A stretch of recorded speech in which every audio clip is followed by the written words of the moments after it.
be back. But the good part of it is and I've been trying to do this. I had told Haley Martin, our athletic director, our VP for intercollegiate athletics, I've been trying to get MK in studio for a couple of weeks, and I got the pleasure to talk to her out in the lobby a little bit before we came in here. But MK Soper's here, our acrobatics and tumbling coach.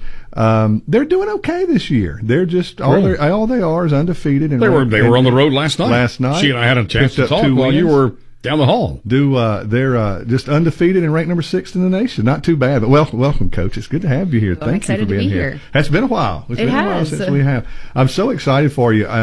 But yeah, ranked number 6 and 8. Tell us about last night. You had a try meet last night. So who'd you whip up on last night? We did. We were at Lander University. Ended up taking the win, and because it's a try, we took 2 wins. Emmanuel College was there as well, and we ended up in a good position. We're 7-0 as of right now, and congratulations, undefeated in the conference. That's fantastic. So, 6th in the nation, right? Mm-hmm. So what's from here? We talked a little bit about it outside, but we're getting toward the end of the semester, so we're getting close to nationals. You guys went to nationals last year. But where does it play out from here? Yeah, so honestly, we have to win out the conference. That's the biggest thing, is continuing to be undefeated and doing our best every single time we go out there. If we end up in a good position at the end, we're hoping to make it to nationals at the beginning of the year. We had a huge upset against Gannon University, number 2. So that's put us in a really good position for the whole season. We also took on Presbyterian College, which is a Division I, took them out as well. And so we're hoping to stay at the top. And if we can, we'd love to move up in the rankings just because of those 2 big wins. But at this point, it's up to the NCATA and what the kids do next. So hey, and the thing that's pretty cool about it too, you and I were talking, is there are no divisions, right, in acro tumbling. So of course Limestone competes in NCAA Division II, but not in acro tumbling. It's kind of everybody together, right? So when you're ranked number 6th in the nation, there's I guess Baylor sitting there at the top. I mean, these are the big boys and girls, right, in the NCAA. So to say you're number 6. There's not number 6 in Division II. It's in the whole nation. I think that makes it even cooler. Thank you. Yes, and Baylor's been up at the top for a really long time. Quinnipiac's ahead of us, and then one other Division I, which is Oregon, and we were able to go against them last year. At the least Ducks. Yes. Quack, quack. Yep, in the MKA. Yep. That's exactly right. And so nationals last year, now walk me through it. I know there's different things, but you won a national championship last year, right? That was our first fit. So in which category was that? So it was the Open Pyramid. So that was our first national championship that women's athletics had in Limestone's history. So we're hoping to go back and do something close to that, if not better, this year. Yes. Hey, before we get down into the nitty gritty of it, for folks that are listening that hadn't heard you here before, kind of break down. You say, acro tumbling coach. So break it down in the Reader's Digest version for folks. Kind of what acro tumbling's about. Sure. So acrobatics and tumbling actually started a little over 12 years ago. It started obviously at the collegiate level since it's popular here, and is starting to trickle back into the youth groups right now. So it was a sport created for women by women, and it's just an additional opportunity at the collegiate level for gymnasts, training in those skill sets and using that discipline and kind of blending that and cheerleading, just as far as, like I said, an additional opportunity to compete that these athletes, especially the ones that I have on my team, would not have had if it wasn't for the sport. So how many, are your team members local ladies, or you got them all over the country? I'm assuming all over the country, right? All over. We have student athletes from California, Texas, and then we do have some local ones as well. It's really just whoever's interested in the opportunity and wants to take a leap of faith. And it's just ladies, right? It is. Okay. Yep, just women. Yeah, that's fantastic. Dennis, I was telling MK out in the lobby, our friend Jordan Falls that's over ticketing and game day operations for the athletics department. He and I forgot I had to go see him for something. It's been several weeks ago, but it was you guys had a home match. But I was picking something up from his office. It's down in Timken Gym, and he said, "I'll be in the gym if you need me. Just let me know you're there. Text me or whatever." And I said, "Well, I'll find you." And I walked in. As soon as I opened the doors at Timken Gym, the place was roaring. I mean, it was. And I was like, "What in the world is going on?" Yeah. And came around the corner, and he said, "I'd forgotten that." He said there was an acro tumbling. If you're within the sound of our voice, listening locally, and have the opportunity, you got 2. How many more at home? We have one more. One more. When's that going to be? Yes, April 5th. April 5th. Please mark your calendar, April 5th, and come out and support these ladies. You'll have the most fun. I didn't leave. I couldn't leave. I was planning on dropping in, picking something up from Jordan and leaving. and wound up staying the whole time and just enjoyed it and saw. And I did ask him, outside is, how did you garner this kind of support on campus? So this is 5th year of the program. Yes. How do you garner this kind of support so quickly across campus? And you talked about, one of the things you talked about was the character of your team, that they have permeated the campus culture and the local community, and gotten that support because they're pretty good young ladies, right? Yes, that's correct. I think that we drive home creating a good reputation around campus. Obviously, the culture of our program has been better and better every single year, and that comes with the success of the program. But, they're hardworking, and they also stay humble, and that, I think, is something that people can take away from just a match, just coming and actually watching them compete. I ask you off air, I'm going to ask you on air, how'd you get so good so quick? I mean, it's just...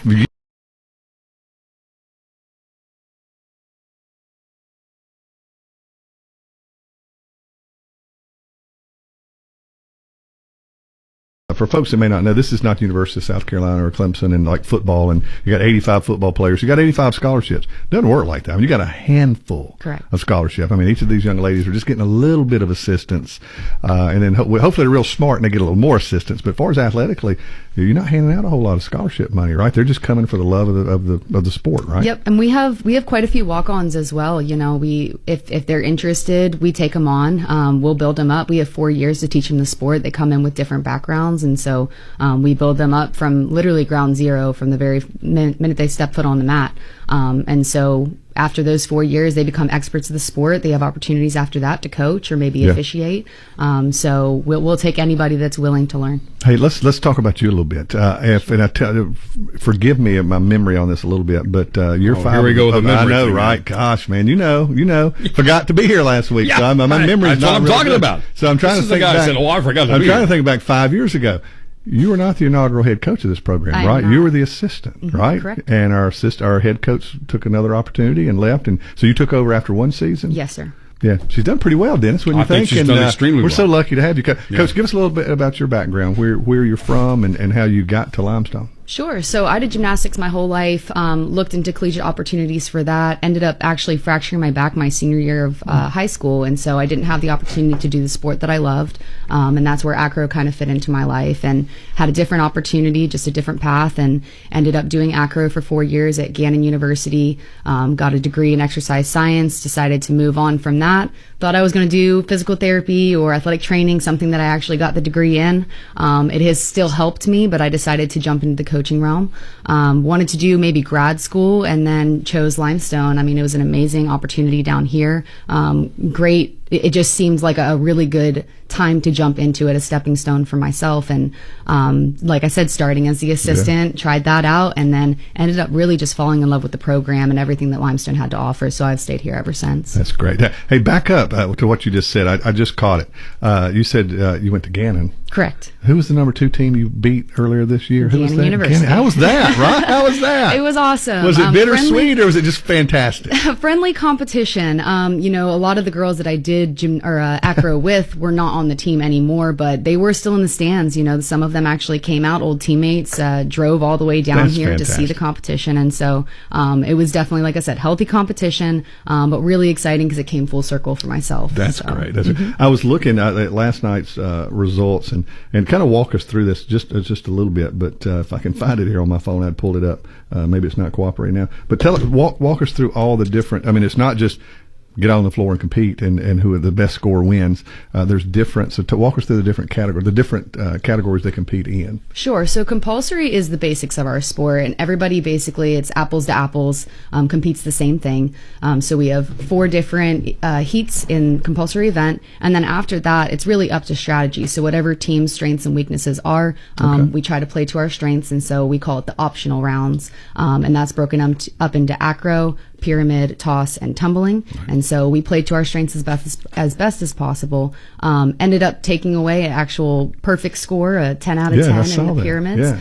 And then the team event encompasses everything that you've seen up until that point. And so the higher team event score usually is the person that takes away, or the team that takes away the win. And so we worked really hard on that this week, and ended up falling a little short in team event, if I'm being honest, but came back with the overall win just based on the cushion that we created in the beginning of the meet. Hey, and I know it's a team sport, but any superstars on this team you want to mention by name that are really just fantastic? Yes, team members Cameron King is the number one that comes out, just pops into my mind right away. She's been pretty much the pilot for the team this year. She's been all-star athlete.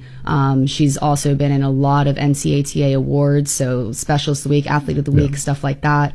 Genesis Carson is another big one. She's her top, so base and top connection. And then one more is Casey Kyer. She's actually transferred from Baylor University. She actually came to Limestone instead after her first year. Too big of a school for her, so she found a smaller one, and she's definitely made a name for herself on this team. Oh, that's fantastic. That's fantastic. Congratulations on such a good season so far. I mean, we're not done, and hopefully we get us some national championships in here. I do want to be transparent, Dennis. I talked to Haley Martin a few weeks ago. We're talking about you. I said I want to get her on the show, and I think it was that day that we might have talked to maybe Dennis off air about it.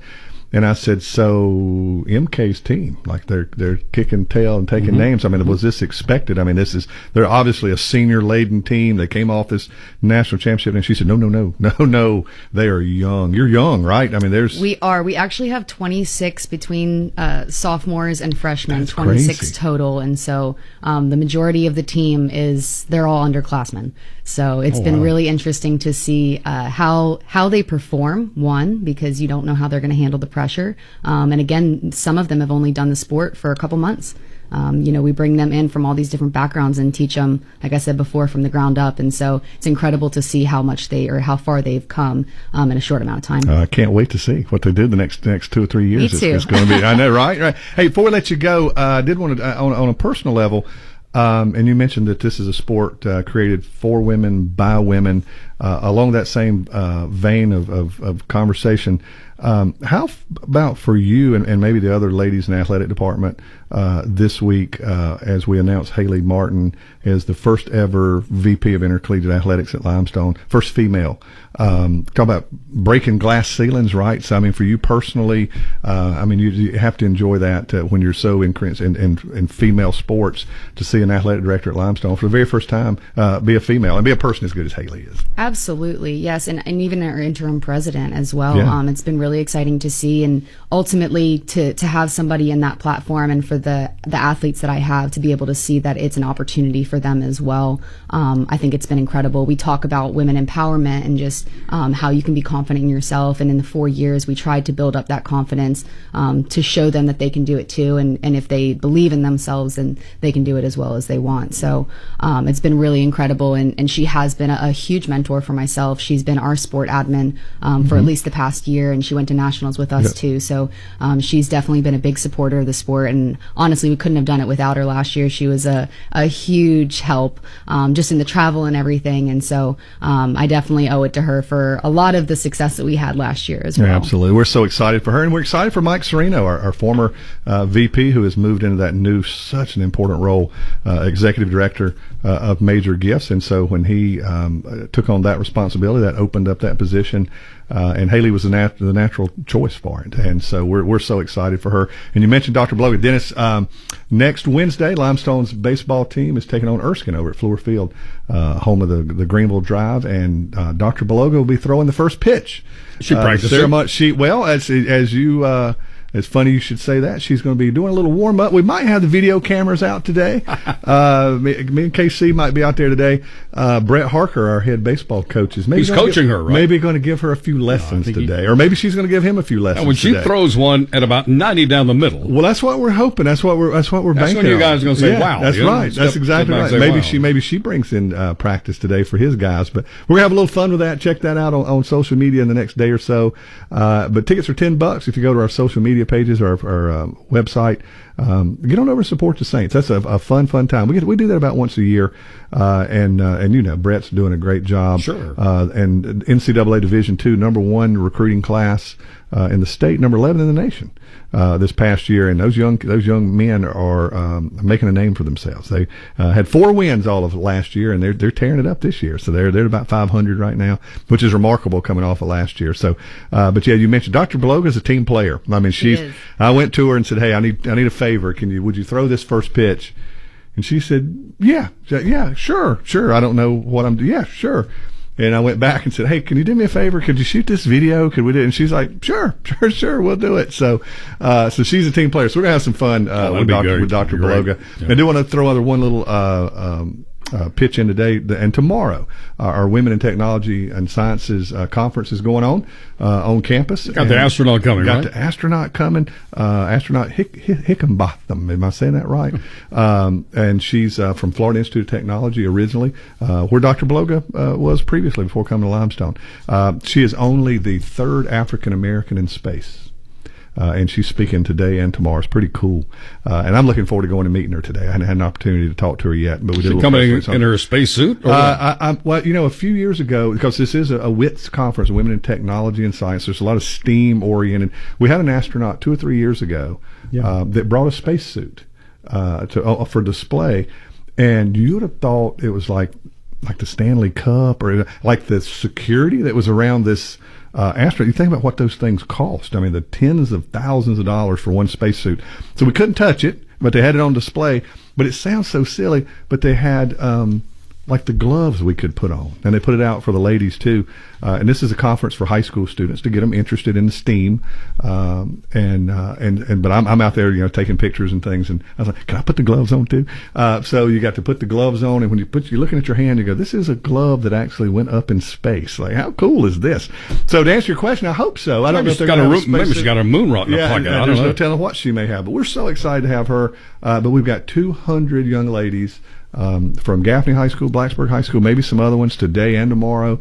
And our astronaut friend that's the keynote speaker will be here today and tomorrow. So we got a lot of things moving on campus right now. We're really, really excited about. If you want to find out more about everything that's going on at Limestone, of course, if you want to keep up with MK, then go to GoLimestoneSaints.com, and you can get her schedule and results and all that kind of cool stuff. If you're a student or parent and you're interested in Limestone as far as attending in the future, of course, it's real easy, limestone.edu. And check us out and see everything that's going on. Well, it's good to see you, Charles. Hey, man, it's good to be here. Good to be here. It's great to see you. Best of luck as you get on down the stretch. You got the April 5th game. Don't forget about